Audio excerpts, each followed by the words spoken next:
سروک کمیسیون در و پارلمان ترکیه فؤاد اوکتای گوت انجامنامه کنگره دانزدان یا پکک آماده لی تنه لبند راگاهاندن ویله. اوکتای اشکره کرد که و ایدی ترکیه ناوکا خواب ببره.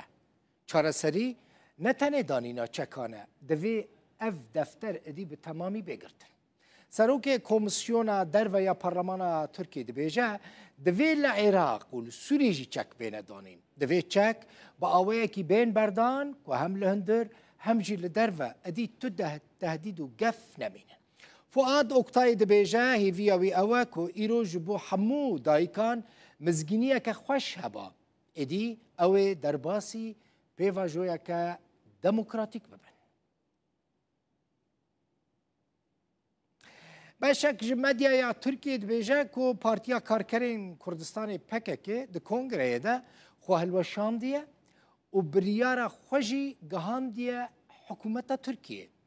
لگوری وان پکک د نوبر 5 و هفته و ماه 5 ده کنگره ساز کری و بریار دایا که دی چکاندینه و دی خوهلوشینه یعنی دی تشتک نوی پکک نامینه.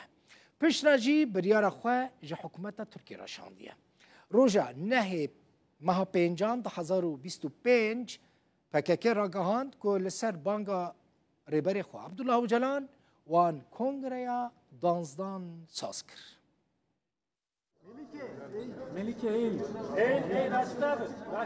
ده داویا وی پیواجو آشتیه ده چه ماف بو کردان بینداین. خلک باکوری کردستان نها هری زیده برسواوی پرسه مرغ دکه. مام برزانی بریز طلبانی پارلمانتری که یک پارتی دوی باوری ده یکو ایدی کردجی و که ترکان ده دستوری ده جه بگیرن. ام تخوازم و anayasa anka دیگیش بکن. از tabi via ser fikra xo ser meji xo dibêjim. Ez divêm ki wê divê anayasayê da wê hinek tişt bên değgiş kirin.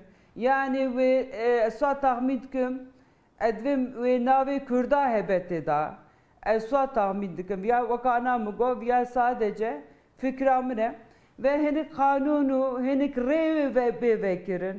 Tabi vakti PKK ku dev çekiyor ku silahı ku berde evji şart ki wan hebiye mutlaka.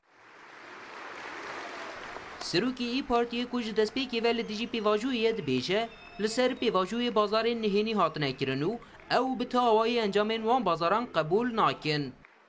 Bunlara bir şey verdik diyorlarsa neyi verdiklerini açıklamak mecburiyeti. Eğer bibêjin me tiştek dayê wan neçarin eşkere bikin. Eğer soza guhertineke destûrî hatib bidayîn ku wiha dike dij awayê yûnîterê ê dewletê bêberdan lewra em ji daxuyaniyên PKK û demê jî vêyekê dibînin û nepêkane. Em bi tu awayî rê bidin vêyekê. Eğer bêxwestin ku Abdullah Öcalan bê azadkirin jî nemumkin e em qet qebûl bikin. Buna izin verebilmemiz asla ve kata mümkün değildir. Serokê CHP jî li wana Bakurê Kurdistanê li ser pêvajoya aştiya axivî.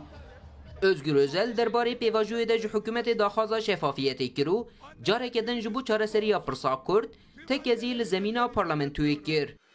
Roja Dayıkan Pirozbe meclis zemininde bugün em li bendêne li zemîna parlamentoyê pêngavên yasayî ji bo serrastkirina her cure karekî şaş û kêm bêne avêtin ku dibin sedem Kurd xwe welatiyên wek hev nabînin.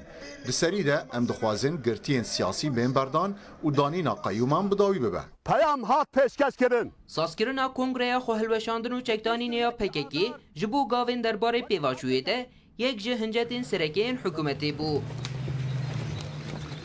PKK nehîvê mehê sazkirina wê kongreyê ragihand û niha ji bo gavên pratîk gok li meydana AK Partiyê ye.